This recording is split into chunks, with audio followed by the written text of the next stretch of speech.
GPT-4 je en tak splošen model vsega, kar se na internetu dogaja. Zdaj, da bi pa te sistemi sami odkrivali, recimo temu novo znanje, pa tega še ni. Wow, si rekel, še ni, ne? Mi nekaj tasga zdaj delamo prav v moji skupini. V znanstvenih filmih vidimo, da v enem trenutku stroj ve več od tistega, ki ga je ustvaril. Je ta možnost, nevarnost celo tukaj? Te stroji že vedo več. Sistemi lahko preberejo 10.000, 100.000 člankov, ki jih en človek ali zdaj to pravnik, zdravnik nikoli ne bo mogel in seveda lahko iz tega znanja... roboti. Točno to. Predstavljajte si človeka, do neke točke ste se učili, do takrat so se vam možgani spremenili, pa so vam pa možgani, kako bi rekel, okamenijo in zdaj se pa zapomnite samo zadnji 2 minuti pogovora. To je zdaj, kjer je ta naša umetna inteligenca. Lepo pozdravljeni v Mastercard podcastu Navdiha. Naš današnji gost je profesor dr. Jure Leskovec. Profesor dr. Jure Leskovec je znanstvenik in podjetnik, ukvarja se z računalništvom, computer science, v njem raziskuje in odkriva najbolj nove iznajdbe našega časa. O tem predava v najbolj živahnih znanstvenih okoljih našega sveta, potem pa še ustanavlja in vodi podjetja, ki na trgu pokažejo, da ne gre le za teorijo. Kar dela je težko razumeti, dokler ga ne vprašamo. Profesor Leskovec namreč slovi po tem, da zna tudi najbolj zapletene koncepte razložiti na najbolj preprost način. Jureta sem spoznal pred 10 leti in potem izkoristil vsako priložnost, da sta se srečevala. On pa tudi, ker ob vsem, kar počne, dela najbolj neverjetne premike, tudi pri povezovanju Amerike, kjer živi in dela, in Slovenije, ki jo ima zelo rad. Ima soprogo, 2 otroka in vsi so zaljubljeni v našo Slovenijo. Je kot rečeno redni profesor na Stanfordu, glavni znanstvenik na Pinterestu. Pred kratkim je v Silicijevi dolini ustanovil podjetje Kumi in je gotovo najboljši sogovornik za vse, kar bi radi želeli vedeti o umetni inteligenci. Jure, lep pozdrav in hvala, ker si se odzval vabilo. Ja, hvala za vabilo in sem zelo vesel, da sem lahko tukaj. Jure, mi dva, kot rečeno, se poznava 10 let, nisem pa vedel do malo prej, ko so se tam v backstageu pogovarjala o pripravah na ta pogovor, da si soprogo spoznal pri meni v predsedniški palači na enem od prvih najnih srečanj. Točno tako, se pravi, z Nino so se spoznala na srečanju v tujini izobraženih Slovencev, ki ste ga priredili vsako leto in tam so se prvič videla in tam začela, kako bi rekel, graditi, da smo, kjer smo danes. Tvoja zgodba je že sama po sebi zelo atraktivna. Prosil bi te, da pravzaprav na kratko, kolikor se ti zdi to pomembno, vendarle poveš, kako je mogoče, da en seveda zelo talentiran garač, mlad fant iz Slovenije, ki ga zanima računalništvo, pride praktično na Olimp tega področja na svetu. Ne vem, jaz bi rekel, da je tukaj veliko ene previdnosti, pa ne vem, kako ne rečem, se pravi, jaz sem zrastel v Šentjoštu, hodil v osnovno šolo, potem v Polhogradec, tam se začel ukvarjati z računalništvom, po nekem naključju, kako bi rekel, prvi računalnik, ki sva ga kupila z očetom, sem vse svoje prihranke dal, takrat je bilo to 100 nemških mark, ne? Potem mamo poslal, da je šla učitelju v Pečovniku spraševati, kdaj se je začel računalniški krožek in pol tako naprej, skozi osnovno šolo in potem v srednji šoli sem bil pa prvič v Ameriki preko državnih tekmovanj na računalništva v Sloveniji. V tistem času je bilo podjetje Hermes Softlab zelo močno in so poslali, kako bi rekel, zmagovalce v Kalifornijo čez poletje za 2 meseca in takrat je bila moja prva izkušnja sveta. In potem tako rekoč skozi celo srednjo šolo sem vsako poletje in potem skozi fakulteto preživel v tujini na eni taki poletni praksi. Potem začel zahajati na inštitut Jožef Štefan, tam pod mentorstvom Marka Grobelnika in drugih delal projekte obšolske. In potem je, kako rekel, ob koncu fakultete tukaj v Ljubljani nekako bilo naravno, da sem se vprašal, kaj bi zdaj. Sem se prijavil na študij na doktorat v Ameriko, bil sprejet na univerzo v Pittsburghu, Carnegie Mellon, kjer sem bil eno poletje prej na taki poletni praksi. Z profesorjem sva se začela ukvarjati z analizo omrežij in potem sem relativno hitro, ali pa zelo hitro doktoriral v 4 letih, ponovadi ljudje rabijo 5-6 let. In ko doktoriraš, se potem prijaviš na službe in nekako se mi je spet zdelo nekako naravno, da se prijavim na profesure, spet po nekem, kako rekel, po neki previdnosti sem bil povabljen na Stanford, kjer potem skozi 2-dnevni intervju sem potem dobil tam profesuro in začel graditi raziskovalno skupino. Na začetku smo se ukvarjali veliko z analizo omrežij, pa potem z družbenimi mediji, To je bilo, se pravi, tam od leta 2009 tja do 2015. Potem se mi je pa takrat recimo fokus malo spremenil, ali pa se mi je zazdel, da sem na tem področju že dovolj naredil, sem pa se vrgel bolj v strojno učenje, v umetno inteligenco, pa tudi bolj v bioinformatiko, orodja za razvoj zdravil, pa takih stvari. Tako da to so zdaj stvari, ki jih delamo. Jure, ti si prvi gost med uspešnimi ljudmi, s katerimi sem se pogovarjal, ki v formulo uspeha daje previdnost. Običajno dajejo pogum, vztrajnost. Ti si pa prvi, ki je dal v to formulo tega skoraj linearnega vzpenja na Olimp previdnost. Zakaj? Ne mojo previdnost, previdnost vesolja. To sem bolj mislil. A to pa je. Sreča je na strani pogumnih ljudi. Se pravi, previdnost moramo prevesti v pogum in garanje in vztrajnost in vse. Tako da jaz ne vem, koliko sem jaz kriv, da sem tukaj, ker sem se pa, kako rekel, trudil delati, rast in se nekako spraševati, kjer korak zdaj vodi k nekemu večjemu dobremu in nekako to eno tako dolgoročnost optimizirati. Zdaj si me prav potolažil s to razlago, ker se mi zdi, da prvič sreča je res, kot pravijo, na strani pogumnih, drugič pa se zdi, da ko delaš nekaj dobrega in ne samo zase, tudi za druge, da ti je nekoliko usoda bolj naklonjena. Ne? Ja, pa vrata se nekako se odpirajo in potem stopiš skozi nje in vsaka vrata naslednja so mogoče večja, zanimivejša in s počasnim vzponom se daleč pride. Ampak vseeno, tako, ko si zdaj v nekaj minutah predstavil to kariero, se zdi, da je šla samo linearno navzgor. Je bilo res tako? Ne vem, mislim, so vzponi, so padci, človeški možgani, ali pa vsaj moji so tako narejeni, da se spomnimo prijetnih trenutkov. Ampak ja, mislim, da je, kako rekel, stvari so se lepo rastle, jaz sem sledil eni intuiciji, se, kako rekel, veliko spraševal, pa veliko ne skušal, kako rekel, slediti nekim kratkoročnim bombončkom, ampak nekako graditi na daljši rok in se še vedno, kako rekel, trudim v to smer in tudi potem to znanje dajeti naprej drugim omogočati, da rastejo, da se razvijajo. Sploh skozi to moje mentorstvo študentov na Stanfordu, doktorskih študentov. Do zdaj mislim, da sem jih doktoriral približno 30, od tega jih je 25 profesorjev po celem svetu, ki imajo zdaj svoje študente, ki so tudi že profesori, tako da imam akademske otroke, ki imajo akademske otroke. To se tako reče. No, ampak se zdi, da imaš pravo poslanstvo, da imaš neko vizijo, ki ji slediš. Kaj bi pa rad dosegel? Da vprašam kar na začetku, da ne šparam tega za konec. Ne vem, jaz nisem, kako rekel, človek, ki si nekako zastavlja cilje in potem te cilje skuša doseči. Jaz sem bolj, kako rekel, človek ene inspiracije, enega navdiha, pa enega iskanja. In kako rekel, nikoli si nisem želel biti profesor na Stanfordu. V otroštvu sem si želel biti ali astronaut ali pa gasilec. Ampak to je vedno tako, ampak nekako se stvari razvijajo. Predvsem me pa zanima, se pravi, kje lahko, kako rekel, največ naredim, nekaj zanimivega pokažem, nekaj novega odkrijem, pa naredim eno razliko, kako rekel, s temi talenti, ki so mi bili dani, ki jih imam, da nekaj dobrega naredim. In se skušam ugotoviti, sam sebe spraševati, kaj so ti moji talenti, ki so mi bili dani, ki niso po svoje moji, in jih skušati dati naprej, jih tudi razvijati in s tem nekako pomagati svojemu narodu, zemlji, planetu in tako naprej. Zdaj smo naredila ta lok do Stanforda, do predavanj, do profesure, ampak ti si tudi podjetnik, se bo o tem še pogovarjala. Je bilo to nujno? Si dobil neko intuicijo, si dobil neko inspiracijo? Stanford je en zelo, kako rekel, tak čaroben prostor, ki je nekako v centru Silicijeve doline in ves čas, kako rekel, moje poti se zelo zavedam, da bi rad, da so moje raziskave, kako rekel, vplivne ali pa da imajo nek impact in da so relevantne in na ta način zelo veliko sodelujemo z industrijo. Seveda je pa tudi Stanford je pa kalilnica novih idej, oziroma vse univerze so kalilnice novih idej. Stanford ima pa sploh to neko tako podjetniško žilico, kjer univerza se postavlja v smisel, da rečejo, naš namen je izobraževanje in razvijanje novih tehnologij, naš namen ni komercializacija teh tehnologij. Tako da to pomeni, da z univerze tehnologije zelo hitro preskočijo v realni svet, kjer se potem ustanovijo podjetja, in se tam potem stvari naprej razvijajo. In na ta način sem potem šel čez zdaj ta drugo, ta tretjo podjetniško zgodbo, pomagam veliko študentom, ki se odločijo ustanavljati svoja podjetja, recimo na podlagi raziskav iz doktoratov in tako naprej.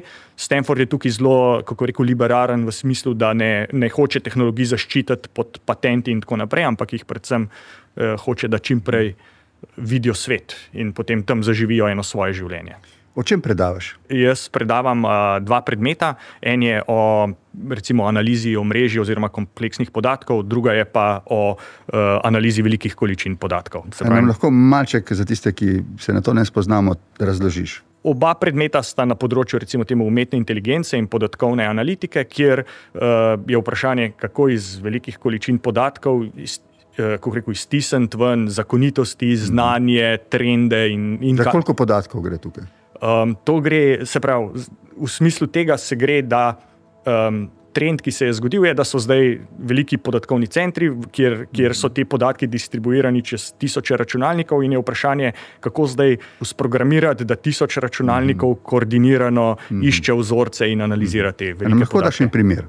Recimo, primer je, ta tehnologija jo je inoviral Google, ker so naredili prvi iskalnik in seveda so, kako bi rekel, naredili pajka, ki se je sprehodil čez cel internet, pobral vse strani in potem je zdaj treba vse te strani analizirati, pregledati, kakšna besedila so na teh straneh, zato da, ko vpišete v škatlico svoje iskanje, da potem sistem vam da prave strani. Se pravi, tukaj je zdaj ogromno ene računske moči potrebno, da vzamete cel internet, ga poindeksirate in potem znate najdete ta pravo spletno stran, ki daje odgovor na vašo poizvedbo. Ta razvoj gre silovito hitro naprej in rad bi se danes s tabo nekoliko več pogovarjal o umetni inteligenci. Tudi javnost, ki se na to ne spozna, je opazila, celo opozorila vrha znanstvenega sveta, da morda ta razvoj celo gre prehitro. Ja. To ni običajno, znanstveniki ste običajno navdušeni, če grejo stvari hitro.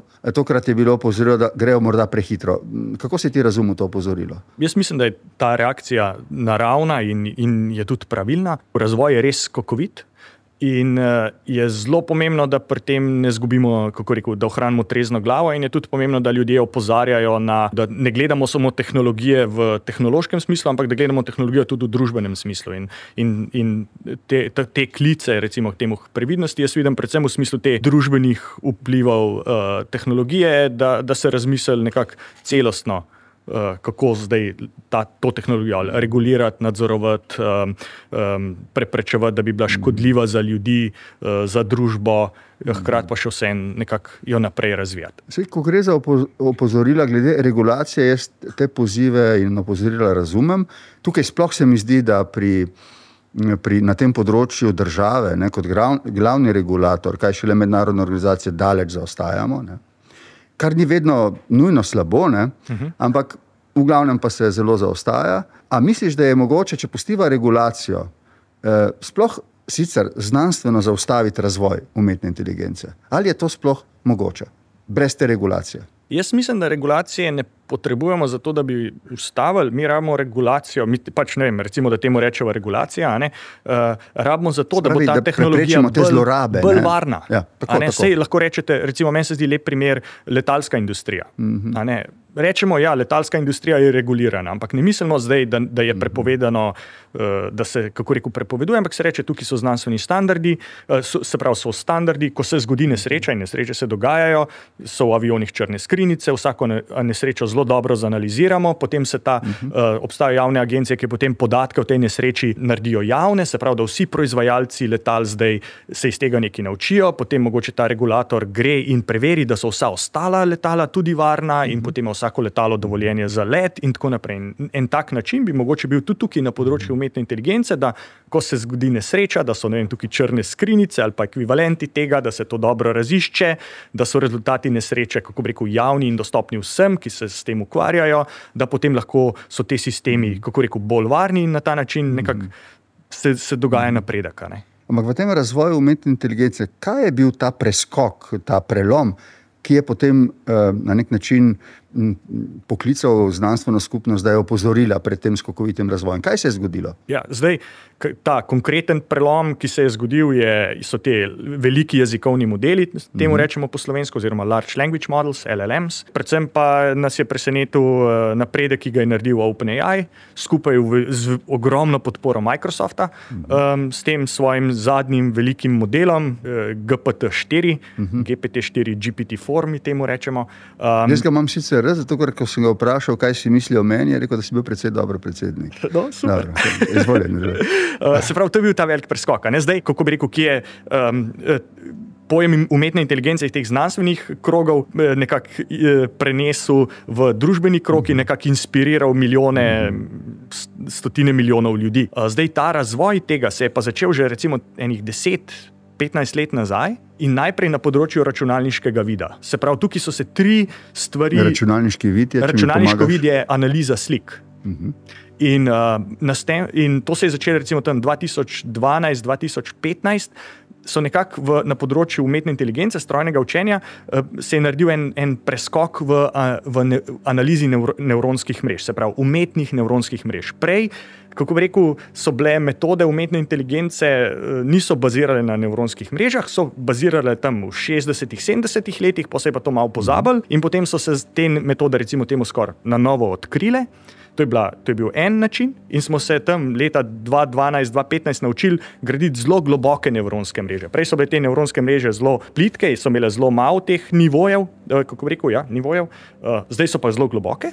To je bil en preskok. Drug preskok je bil, da je podjetje Nvidia, ki je startup ven iz Stanforda, Jensen Huang, ustanovitelj, je doktoriral na Stanfordu in so začeli delati, so ugotovili, da grafične kartice, se pravi grafične kartice, ki jih uporabljamo, ko igramo igrice pa tako naprej, da imajo zelo veliko računsko moč, pa da so zelo dobre pri procesiranju nevronskih mrež in so veliko hitrejše kot te standardni mikroprocesorji od Intla in AMD-ja in tako naprej. Se pravi, to je bil drug preskok, da smo ugotovili, da imamo zelo dober hardware, ki lahko zelo hitro računa te nevronske mreže. Pa bila pa še tretja stvar. Poprosti, da te vprašam, a ta preskok iščejo, da ga najdejo, ali ugotovijo, da se nekaj dogaja in ker vedo, veliko opazijo ta preskok? Ali ga iščejo? Vsega je po malem? Vsega je malo po malem. Zdaj, na začetku je bilo zelo debata, se bojo zdaj te globoke nevronske mreže računale na Intelovih procesorjih, ali se bodo računale na Nvidijinih grafičnih karticah. In eni ljudje so stavili na Intel, drugi so stavili na Nvidijo.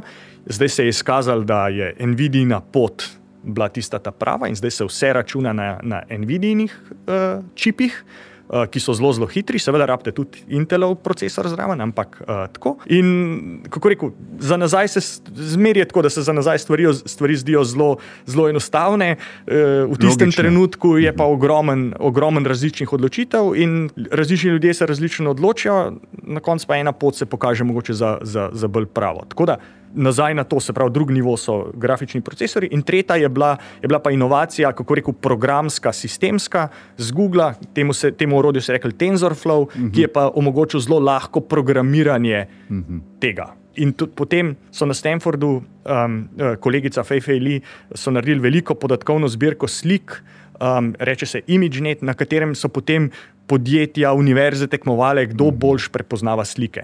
In to je bil ta prvi nekak preskok, da so se učili ogromni modeli na milijonih slik napovedovati, kaj je v teh slikah. Potem je pa, mislim, da leta 2017 je pa Google objavil članek, ki je pa zdaj nekako to tehnologijo, ki je prej delala na slikah. Slike so zelo enostavne, ker slika je matrika, se pravi, je kako rekel, matrika, tabela vrednosti vsakega piksla. Besedilo, o čemer se danes pogovarjamo, je pa bolj kompleksno, ker je to neka linearna sekvenca. In v tistem času je potem Google predstavil novo nevronsko arhitekturo, ki se reče Transformer, ki je pa zdaj se zna učiti na besedilih. In potem skozi čas se je pa ugotovil, da zdaj večji, kot je model, večja, kot je ta transformer arhitektura, več, kot ima parametrov, več, kot ima nevronov, boljš se uči. In recimo zdaj ta GPT-4 se je učil na besedilih iz tako rekoč celega interneta, uči se napovedovati naslednjo besedo, se pravi, vi mu date neko iztočnico, en prvi del stavka in potem, kako rekel, ta model napove naslednjo besedo. Ampak on jo najde zato, ker je ona že nekje... Ker jo je nekje na internetu videl. In to v tej frazi. To znanje, kako nadaljevati stavke, se pač zakodira se pravi, GPT-4 ima 200, se pravi, ne ve se, ampak ugiba se, da ima približno 220 milijard parametrov, se pravi, 220 milijard nevronov. Se pravi, kar je približno, mislim, da je 10-krat manj, kot jih ima človek. Ko znanstveniki opozorijo na nadaljni razvoj, kaj bi tukaj šlo lahko zelo narobe? Prej si malček omenil letalsko industrijo, ampak to je vse regulirano. Kaj bi lahko šlo narobe, če ne bi na nek način posegli v ta proces? Se pravi, kar je tukaj res impresivno, moram reči, jaz sem osebno navdušen nad tem, da smo sposobni take stvari delati. Se mi zdi, da to, kar je bilo doslej narejeno, predstavlja veliko več svobode. Seveda, vedno svoboda je lahko izvana, lahko je tudi zlorabljena, ampak zdi se mi, da vse to, kar imamo danes, predstavlja možnost za višjo blaginjo našega življenja. Je res ali se motim? Jaz bi se s tem strinjal, je pa seveda vsaka tehnologija, vsak napredek, vsaka nova stvar ima več plati. In zdaj, kar je pri tem, recimo pri teh jezikovnih modelih impresivno, kar sem rekel, je, da znajo nadaljevati stavke. Se pravi, samo naslednjo besedo in naslednjo besedo in tako. In ko ga nekaj vprašate, v resnici on vzame reče, to je prvi del besedila, zdaj bom pa napovedal, kaj je preostanek besedila, besedo po besedo. In na ta način se pogovarjate s tem. In kar je pa tukaj res impresivno, da ga lahko vprašate na zelo veliko različnih načinov, zmeri najde nek odgovor in kako rekoč si, kako bi rekel, zapomni noter v teh svojih nevronih cel internet in potem generira naslednje besede. Zdaj, kaj je lahko tukaj, kakšne so tukaj nevarnosti?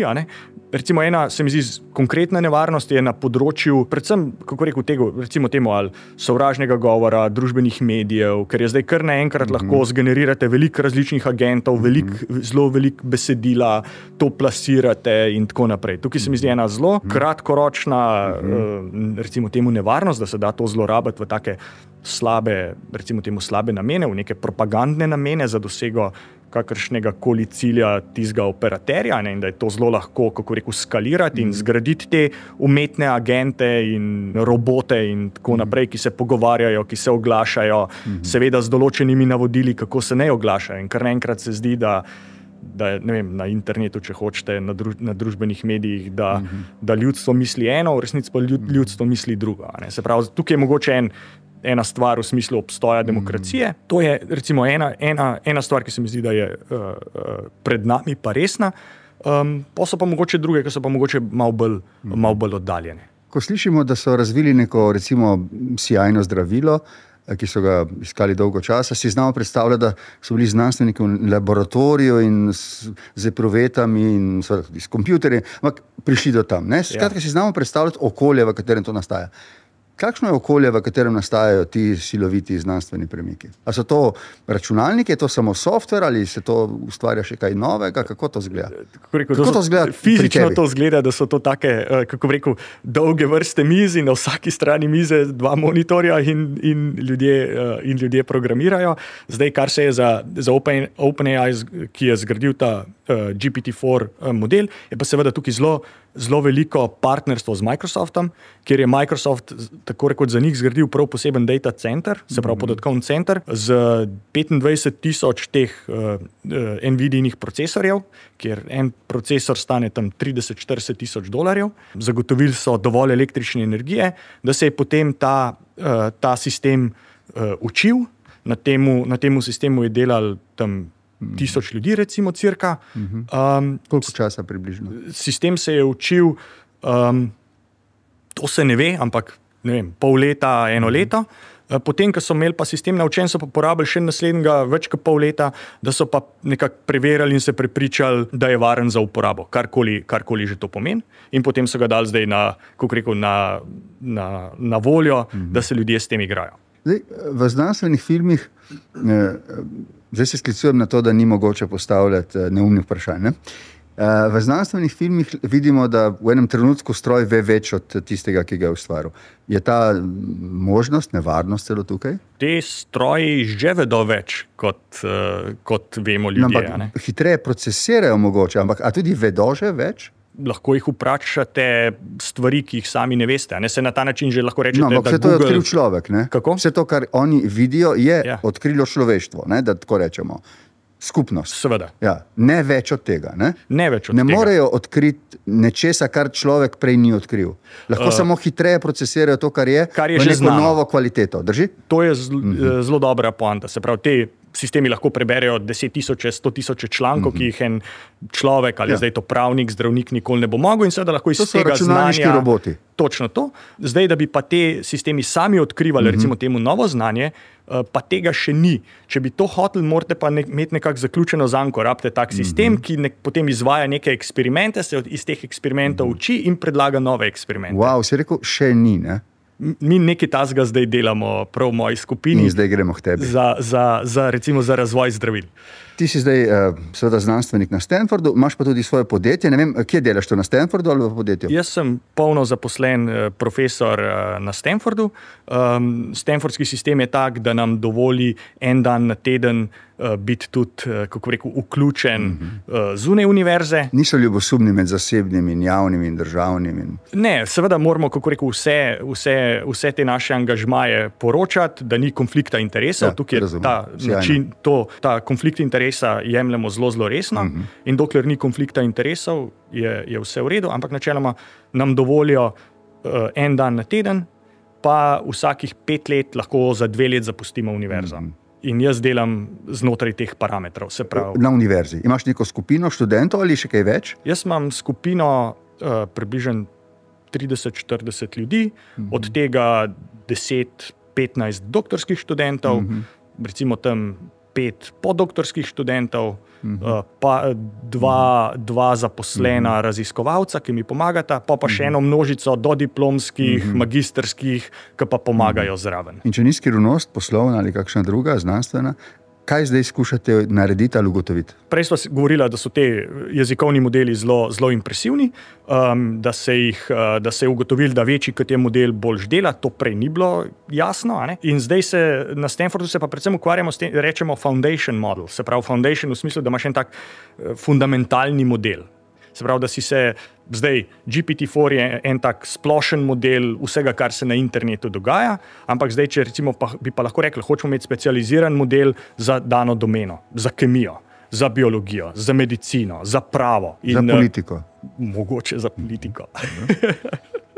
No, in mi se zdaj ukvarjamo, kako rekel, z grajenjem takih modelov, ki zelo dobro razumejo dano domeno. A je zdaj to recimo kemijo za napovedovanje. In na poljuden način mi lahko pokažeš, kakšna je bila uporabna vrednost tega, kar delate? Ja, recimo, zelo pomembno je pri razvoju novih zdravil. Pri razvoju novih zdravil najprej rabite razumeti, kako je celica bolna, pol rabite ugotoviti, kaj je v mehanizmu celice šlo narobe in kater protein, katera molekula je zdaj za to odgovorna, in pol morate ugotoviti, kje na tej molekuli zgraditi eno novo vaše zdravilo, ki se bo na to molekulo vezalo in pol se pravi spremenilo delovanje celice. Ampak to se zdi, da je farmacija, to še ni zdaj vaše delo, ali pač? To je farmacija, ampak problem v farmaciji je, da nekdo se more, kako rekel, spomniti, katero molekulo bomo zdaj testirali, da se bo povezala tukaj na ta naš protein. To lahko vi sicer naredite, ampak vas to stane v laboratoriju, je zelo počasno, zelo dolgo časa traja, rabite zelo veliko ljudi in vsega. No, z računskimi metodami pa lahko probate poračunati, a se bo zdaj ta molekula vezala tukaj v ta žepek na proteinu ali ne. In pol rečete, bo zdaj ta molekula strupena za človeka. Spet lahko. In kdaj se na zadnje vzklikne eureka, recimo, da se je nekaj poklopil, kar si iskal? A se to zgodi? Kaj pol narediš? Znoriš pred računalnikom od sreča? Ne, kar se zgodi je, da, ne vem, mene, kako rekel, oblije en tak občutek ponižnosti, ki rečeš, kaj pa če vse to res? In pa rečeš, če je pa to res, zdaj moramo pa res to dobro narediti, da bo res, kar mislimo, da je res. Tako, no. Jaz te modeli. Jaz tako to dojamem. Tako da, pa se pa seveda vprašaš, ko dobiš recimo en rezultat, se rečeš, kaj pa zdaj to res pomeni in kako lahko je zdaj ta rezultat, kako bi rekel, pritisnem naprej, v katero smer, da bo še zmeri resničen. In recimo, en tak primer se je zgodil med COVID-om, ko smo analizirali smo podatke glede tega, kako se mobilni telefoni gibljajo in srečujejo.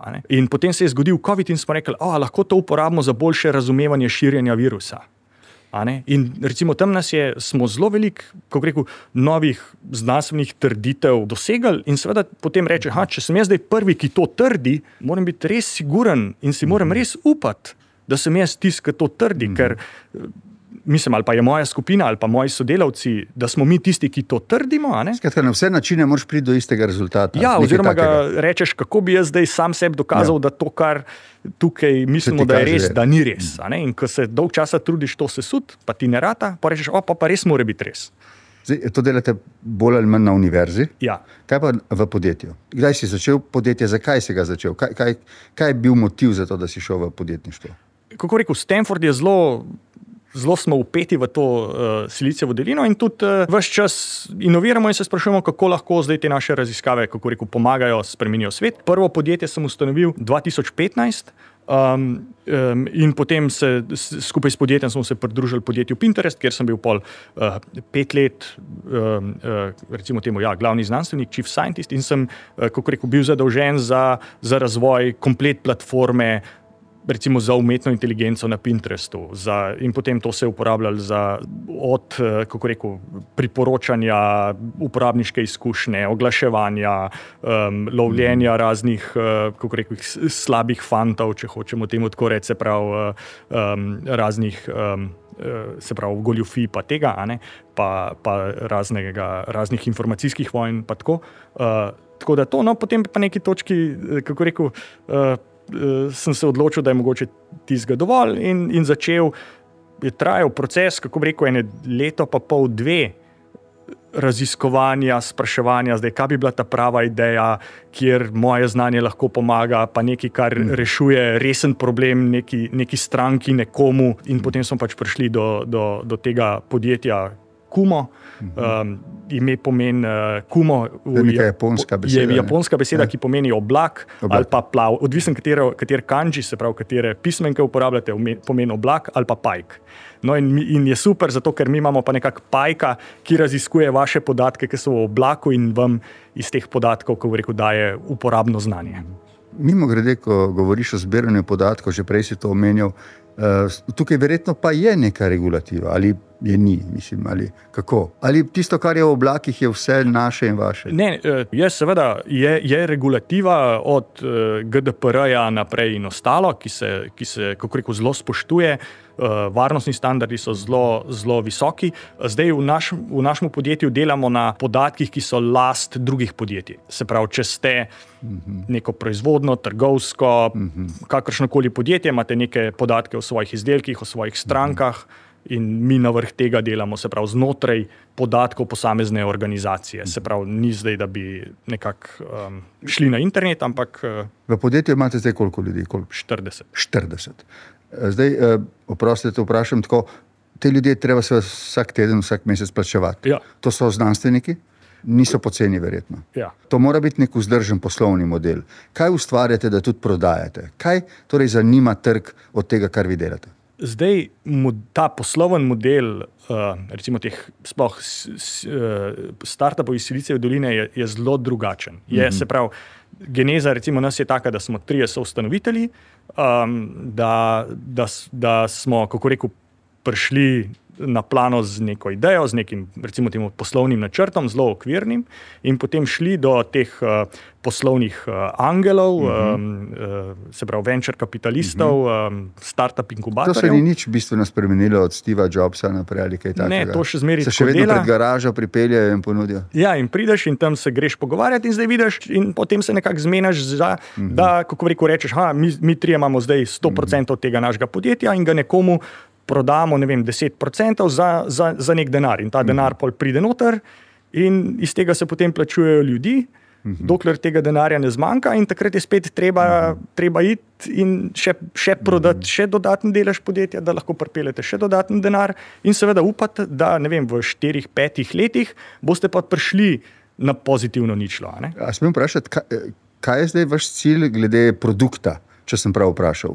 Kateri produkt želite narediti, da bo recimo najbolj konkurenčen na trgu, najboljši celo? Ja, se pravi, mi lahko skušam to razložiti, ker stvar je malo tehnična, ampak načeloma podjetja imajo svoje privatne podatke v podatkovnih bazah. Se pravi, če ste zdaj, Mercator, so to recimo vaši... Recimo, tako vzeti. Ja. Jaz imam recimo Twitter, Instagram, pa recimo, Facebook, in imam seveda 300,000 sledilcev. Jaz ti dam vse podatke, ki jih imam, kaj ti lahko narediš zame? Recimo, če bi zdaj te vaše podatke nekako uvozili v naš sistem, bi vi lahko začeli spraševati vprašanja v smislu, katere teme najbolj zanimajo moje sledilce, kateri sledilci bodo z največjo verjetnostjo, ne vem, všečkali mojo objavo. Lahko začnete se spraševati, kateri sledilci so moji najbolj zagreti sledilci, kateri sledilci so na tem, da me ne bodo več sledili, ali lahko tem sledilcem pošljem, ne vem, zasebno sporočilo, da jim povečam verjetnost, da me ne nehajo slediti. Se pravi, vsa taka vprašanja, če zdaj hočete recimo optimizirati svoj doseg pa svoje sledilce, lahko z našim sistemom sprašujete. S tem, da vi delate za veliko večje sisteme in imate podatke, ki so recimo, če spet in to prenovno vprašanje, kako veliki so ti podatki? Recimo delamo z največjim dostavljavcem hrane v Združenih državah. To je nekaj DoorDash se reče. Se pravi, to je neke vrste Volt ali pa e-hrana pri nas. Recimo, in njih zanima kaj? Njih zanima... Če te bom vprašal kaj, kar je poslovna skrivnost? Ne. Njih zanima, katere so restauracije, ki vam bodo najbolj zanimive, katere jedi vam bodo najbolj zanimive, kdaj vam poslati sporočilo na telefon, da vas mogoče spomni, da je danes večerja in da ob 4. zvečer pa naročate in da danes vam pa priporočamo, ne vem, indijsko hrano iz te določene restauracije. Recimo, ne, se pravi, na ta način, kako rekel, optimizirati poslovanje pa boljšati uporabniško izkušnjo. Pol recimo ena stranka je v farmaciji, njih zanima, kako bi rekel, ker v teh velikih, to je zdaj, tudi jaz ne razumem tega prav dobro, ampak pač imajo velike kotle, v katerih, kako rekel, tiste bakterije noter kuhajo, da sproducirajo te prave proteine. Te kotle velike, kako rekel, sode, je pa zelo zapleten krmil. Recimo, zdaj lahko naredimo en krmilnik na nivoju umetne inteligence, ki bo znal pogoje znotraj tega soda boljš postaviti, da bodo tiste bakterije bolj srečne, da bodo sproducirale več ta pravega proteina, se pravi, da bodo sproducirale več zdravila. Prosim, zdaj si omenil bakterije in srečo. Zdaj, sreča je čustvo. Mi pravimo običajno, da tisto, kar ta umetna inteligenca nima čustvo. Koliko točno je ta trditev? Zdaj, kar se mogoče izkaže, je, včasih smo rekli, umetna inteligenca ne bo imela čustev, pa smo rekli, umetna inteligenca ne bo imela idej, pa ne bo nekako kreativna, ampak zdaj se izkaže, se pravi, te veliki modeli, zdi se, da so predvsem uporabni na tem kreativnem področju, zato ker strokovni izraz je, da zelo veliko halucinirajo. V tistih noter v nevronih se včasih kaj preskoči ali pa kaj zgodi, da rečejo tudi kaj, kar ni res ali pa na ta način. Tako da jih je... Ni pričakovati, da bi se recimo dva sistema zaljubila, mislim. Dva sistema umetne inteligence ali znotraj umetne inteligence, ne še. In da bi bil produkt nekaj novega, njun produkt nekaj novega. Ja, Sorry za tako vprašanje. Dobar. Jaz mislim, da je ena zelo pomembna razlika, zakaj to še ni možno. Zato, ker te sistemi se, kako bi rekel, učijo, pol se pa nehajo učiti in so zamrznjeni. Se pravi, predstavljate... A sami odločajo, da nekdo zunanji reče, zdaj smo pa šli čez vsa besedila na internetu in zdaj je stvar se ustavila in je zamrznjena. Se pravi, predstavljate si človeka, ki, kako bi rekel, lahko komunicira, ampak možgani se mu pa ne spremenijo. Se pravi, imate zelo omejeno okno, kako bi rekel, kot nekdo z eno zelo veliko stopno, ne vem, demence ali pa, se pravi, zapomnite si zadnje 2 minute, vse ostalo ste pa pozabili. To je, kako bi rekel, do neke točke ste se učili, do takrat so se vam možgani spremenili, pa so vam pa možgani, kako bi rekel, okamenijo in zdaj se pa zapomnite samo zadnji 2 minuti pogovora. To je zdaj, kjer je ta naša umetna inteligenca. Se pravi, ima zelo omejeno okno spomina, pa, kako rekel, okamenele možgane ima. Se pravi, to se ne more, se pravi, če hočemo, da se to uči, da se prilagaja, mora imeti elastične možgane, se pravi, mora imeti nevrone, ki se bodo sprot prilagajali, to se pa ne. Zdaj, rekla sva že, da si eden največjih frajerjev, ko gre za znanstveno področje ukvarjanja z umetno inteligenco, ampak si tudi poslovnež, si na začetku. Se ti zdi, da bi lahko, recimo, enkrat, mogoče so to tvoje poslovne sanje, da bi prišel, mogoče ne tako veliko kot Google, ampak morda še večje. Imaš kakšne take podjetniške sanje ali te to ne zanima? To je kolateralna korist tvojega znanstvenega dela. Mi bi seveda radi naredili veliko uspešno podjetje in, kako rekel, postali, kako rekel, pomemben igralec na tem področju. Jaz upam, da nam bo uspelo. Zdaj, koliko veliko nam bo uspelo, bo pa seveda čas pokazal. Kako rekel, graditi podjetja je zelo tak adrenalinski šport. Ene dni se počutiš, kot da si na vrhu sveta, druge dni pa malo drugače. To te moramo vprašati zdaj proti koncu. Verjetno tega, kar zdaj počneš, ne bi mogel v Sloveniji. Mogoče malo teže, ja. Sploh na tak način, s tok različnimi ljudmi, na takem, kako rekel, težkem recimo področju, kjer enostavno ne bi tukaj našel ljudi, ki to znanje imajo. In se gre vse od odvetnikov, do marketingarjev, do inženirjev, do poslovnih, do teh angelov, ki investirajo, ki odpirajo vrata, ki ti dajo prostor in te nekako tudi vodijo skozi vse to. Verjetno se strinja, o tem so se vedno in smo se pogovarjali, ko ste bili moji gostje 10 let. Mislim, da je bilo to kaj pred Božičem ali tam okrog, na dan samostojnosti in enotnosti. To je bila čudovita prireditev, by the way, sem zelo hvaležen, da sem imel to izkustvo. Smo se pogovarjali o tem, do kjere mere Slovenija, zdaj taka kot je, iz neko inercijo razvoja lahko ponudi takim, kot ste vi, res špicam, da morda razmišljajo o tem, da bi prišli domov in ustvarjali naprej. Pri tebi zdaj to preprosto ni mogoče. Jaz mislim, da je, kako rekel, mi smo veliko v Sloveniji, tudi v podjetju imamo kar nekaj Slovencev zaposlenih, seveda bi tudi bivšega ministra. Tudi bivšega ministra med drugim, ja. In tudi bi po svoje radi prišli v Slovenijo in tukaj imeli recimo razvojni center brez težav. Kaj potrebujete, da bi to imeli? Česa nimate, pa bi mi lahko to naredili? Česa nimamo. Jaz mislim, da tukaj je treba, samo je treba postati malo bolj podjeten, pa malo bolj samozavesten, če zdaj govorim z vidika države. Česa nimamo je, da so, kako rekel, stvari zelo zaprte, okostenele, težko je zraven prideti, ljudi plačati je pri nas zelo drago, in na koncu, namesto da bi bili, mi bi mogli biti, kako rekel, 30% cenejši, kot je Zahodna Evropa, smo pa 30% dražji. A se strinjava, zdaj, mogoče to ni ravno tvoje področje, neposredno, ampak imaš nekaj izkušnje. So recimo baltske države, Estonija zlasti, tukaj bistveno naprej, glede na Slovenijo, pri omogočanju, da se to enkrat zgodi, da so konkurenčni Silicijevi dolini? Jaz mislim, da so, pa predvsem recimo zdaj, če pogledate Poljsko, Poljska je raven par tednov nazaj so pridobili ogromno investicijo, mislim, da 4 milijarde, da bodo naredili novo tovarno za čipe. To pomeni, da bo to zdaj, par tisoč, 10 tisoč novih zaposlitev, visoko kvalificiranih, dobro plačanih in tako naprej. In ko govoriš s Poljaki pravijo, mi hočemo biti 30% cenejši, kot so, Nemci čez mejo. Cenejši pa pomeni, da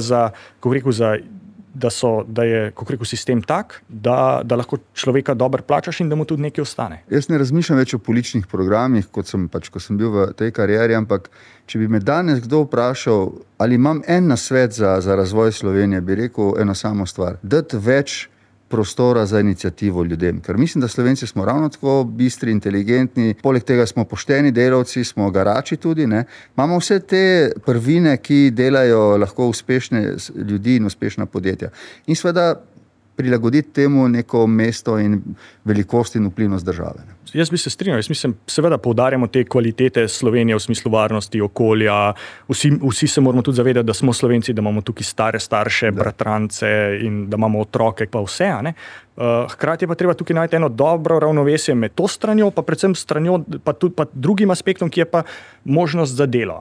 V Slovenijo je lepo priti na počitnice, ta možnost za delo, za mednarodno udejstvovanje, to bi pa še mogli malo dodelati. Nam se na leto izseli 8 tisoč ljudi, to je polovica generacije. Ja, 16 tisoč. In to je ogromen. In kot se zavzemamo, za manj smrti, manj nesreč na cestah, bi se mogli z isto zavzetostjo zavzemati za boljše sodelovanje, da se več ljudi vrne. Misliš, da ta polovica ljudi, ki gre ustreza definiciji bega možgan, zaskrbljujoči recimo dimenziji tega problema? Ja, mi smo, kako rekel, naredili največjo raziskavo do zdaj na tem področju, kar se izkaže, da zakaj ljudje gredo za novimi priložnostmi. Predvsem to, se pravi, iščejo poklicne izzive, se pravi, hočejo delati, kakorkoli, kako rekel, nepričakovano je to. To je glavni namen, zakaj ljudje odhajajo. Bi se jih pa več kot polovica rada vrnila. Ko jih vprašamo, pa bi prišli nazaj, ljudje rečejo, ja, bi. Tako da tukaj se mi zdi manjka malo iniciative, dobre volje, malo to je rešljiv problem. Poguma je popolnoma rešljiv problem. In zavedati se pa moramo, da je pa svet globalen. in da se ljudje pretakajo, mešajo, krožijo in da smo Slovenci vsi, ki smo, kako rekel, državljani, ne tisti, ki živimo znotraj meja, ampak da nas je več. To je filozofija ASEF-a? To je tudi filozofija ASEF-a, povezovati in omogočati okroženje. In po svoje nismo pričakovali, da je taka potreba na tem področju, da je, kako rekel, taka tržna niša to postala na nek način, da je potreba po omogočenju temu, da ljudje gredo, skrbeti za njih, ki so po svetu, in potem jih tudi jim pomagati se vrniti nazaj in tukaj na novo začeti. In pri tem vidimo kot en del našega poslanstva. Verjetno zdaj po počitnicah se boste radi vrnili v Kalifornijo, ne? Tam živite, kaj imate, hišo? Ja, tam živimo v hiši, 10 minut stran od univerze. Blizu oceana? Ne? 45 minut do oceana, čez hrib na drugo stran. Ocean je mrzel, je 13 stopinj, zdaj noter v Silicijevi dolini je pa tako super vreme, tam 23-24, po noči se lepo shladi na enih 17-15. In kaj recimo najbolj pogrešate, recimo z Nino? Kaj ti recimo najbolj pogrešaš, ko ste tam? Ko smo tam, pogrešamo familijo, prijatelje. Ja, ampak recimo tako, da je neka reč ali, dobro, seveda, ljudi pogrešamo, jasno, ampak tako, da ne mislim na ljudi zdaj. Kaj pogrešate? Če tako rečem, slovensko zeleno. Ta naša živo, te naši lepi, kako bi rekel, hribi, se pravi griči, pa ta živa zelena gozdovi, to je res nekaj čudovitega. Pa si se vrtite kdaj kaj slovenske glasbe, da nam malo potolašte to domotožje? Katero glasbo si zavrtiš potem? Kako bi rekel, če imamo kakšno slovensko druženje, pa so pač te naše narodno zabavne, to imajo vsi radi. Tako malo za heca. Tako cool, ker ne glede na starost, ne glede kdaj je kdo šel za trbuhom, za truhom, ko so v tujini, vključno z mano, ko hočeš doživeti Slovenijo, si zaigraš narodno zabavno glasbo. Ja, kako rekel, tako je in to je res se tega ne da zanikati.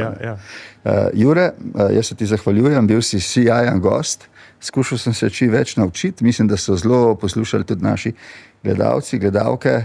Bilo mi je veliko veselje, upam, da ti bo šlo vse najboljše in še boljše. Hvala, da si bil naš gost. Ja, hvala lepa. Srečno. Hvala lepa vam, da ste naju z Juretom spremljali. Mi pa se vidimo naslednjič v Mastercard podcastu Navdiha. Srečno!